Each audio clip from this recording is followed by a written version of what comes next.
Your life begins in a hidden den. And by den, I mean a cold, rocky hole. No soft bedding or cozy setup here. Your mom picked this spot not because it's comfortable, but because it's out of sight from the mountain lions, bears, and coyotes prowling for an easy snack. As a newborn, you're blind, deaf, and completely useless. Your siblings aren't much better, except they're bigger, which means they keep stepping on you as you all fight over your mom's milk. While you and your siblings whine for food, your mom is out in the wild, risking her life to hunt. Her day-to-day menu? Mostly guanaco and the occasional hare, if she's lucky. But hunting is no walk in the park. A missed pounce means wasted energy, and energy isn't something she can afford to lose with mouths to feed.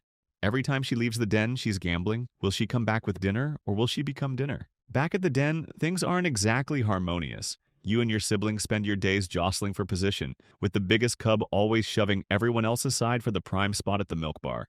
You? You're probably getting shoved to the back of the line, nursing on crumbs while dodging swats from overeager paws. It's less family bonding and more survival of the pushiest. At about 2 months old, your mom decides it's time for the next step, leaving the den. Are you ready? Not even close. But she drags you out anyway, and suddenly the world is enormous and terrifying. Lesson 1. Stay quiet. You fail immediately by tumbling into a patch of dried leaves that crunch like potato chips. A passing hawk spots the commotion and swoops down to investigate. Your mom has to scare it off while you hide under a bush, wishing you were invisible. Fast forward a few months, and it's time for you to learn how to hunt. Your mom starts small, pointing you toward a squirrel. It's not exactly a dragon, but hey, you've got to start somewhere. You crouch, you stalk, and you sneeze. The squirrel vanishes up a tree faster than you can blink. Your mom gives you a look that says, "Really?"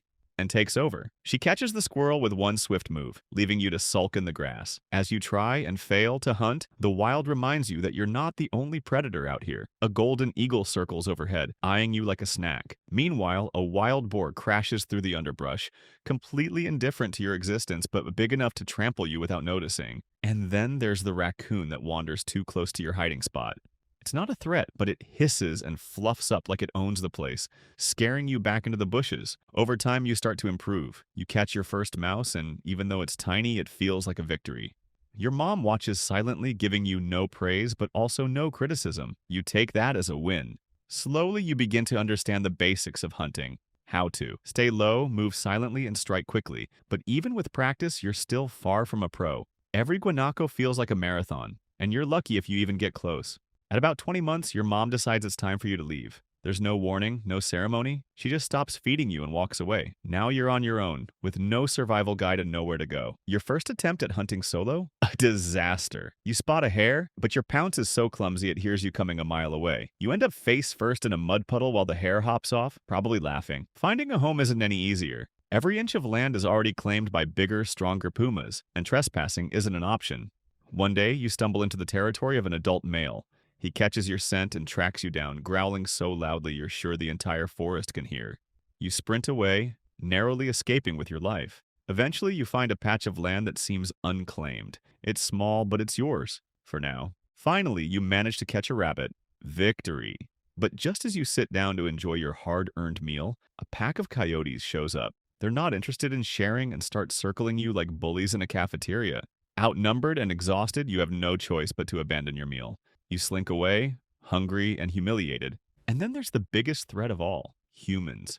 Roads carve through your territory, and every year, pumas are killed by speeding cars. Hunting has also reduced your food supply, forcing you to travel farther to find prey. And if that wasn't enough, some humans see you as a nuisance and set traps or hunt you outright. Your sleek coat and sharp instincts are no match for fences and firearms. As you grow older, the challenges don't go away. Patrolling your territory is a full-time job, and every new claw mark on a tree is a potential challenge from another puma. Hunting never gets easier, and scavengers like vultures and badgers are always ready to steal your hard-earned catch. Life as a puma is a constant grind, with no room for mistakes. So, the next time you see a majestic photo of a puma perched on a mountain ledge, remember the truth. Behind the elegance is a life filled with danger, struggle, and endless survival tests. And if you think this is tough, wait until you hear what life is like for other animals. Check out our next video to see who's really got it the worst.